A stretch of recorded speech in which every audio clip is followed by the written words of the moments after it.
Jaz bi pa nagovorila tistega otroka v vas in me zanima, koliko je tisti vaš otrok danes star?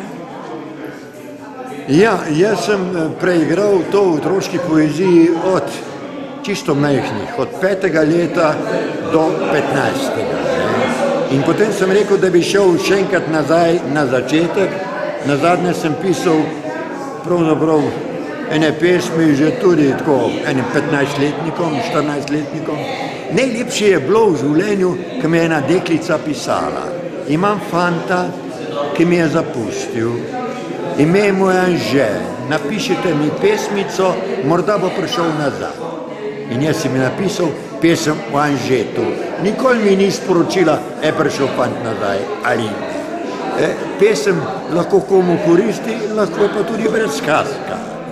Meni je otroška poezija dragocena zato, ker se takrat v meni izbudi ta otrok in sem navihan, klepetal, jezičen, obračam besede, obračam kozovce, zavržen kamen, magari v škofa ali v steklo. Ravno to sem vas želela vprašati, v tej navihanosti, a vas zdaj prime, da bi razbili kakšno okno ali pa kaj takega? Še zmeraj mi kaj prime. Ja? Je še zmeraj ta mulc v meni, je. Meni pravijo, da so me vzgajali.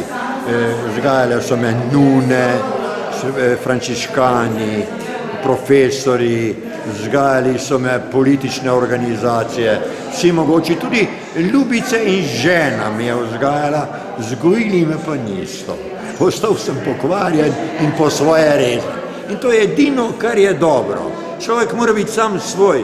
In nekoč sem prišel na neko šolo, to tudi v zvezi z otroško poezijo. In so rekli, zdaj boste nastopili v avli za vse otroke skupaj. Pa jim nekaj povejte za 20 minut. Rekel, v redu bom. In pa so rekli, zdaj pa tisti, ki ste določeni, greste s pesnikom, drugi pa v razrede. Sem rekel, katere ste mi določili? Ja, prav ta boljše. Sem rekel, ti me ne zanimajo. Mene zanimajo oni, ki so gajstni, ki so poredni, ki znajo nekaj razbiti, ki imajo količka v sebi. Samo iz tistih, ki je rada. In sem dobil pol tiste. Zdaj pa zanima še to. Se mi zdi, da ste tako zdaj v zadnjih časih posegate iz tistega vašega sveta nad solinami, posegate nazaj v tisti slovenski svet politike. Ma ne, politika me ne zanima več. Mene politika ne zanima, ker koncem koncev jaz sem v politiki opravil takrat v času osamosvojitve, ker je bila to moralna dolžnost vsakega Slovenca. In jaz sem takrat kar dobro to bil konj, ki je dobro vlekel. Zdaj mi pa stvari se mi zdi, že kasneje sem šel iz politike, misleč, da zdaj je stvar politike politikov.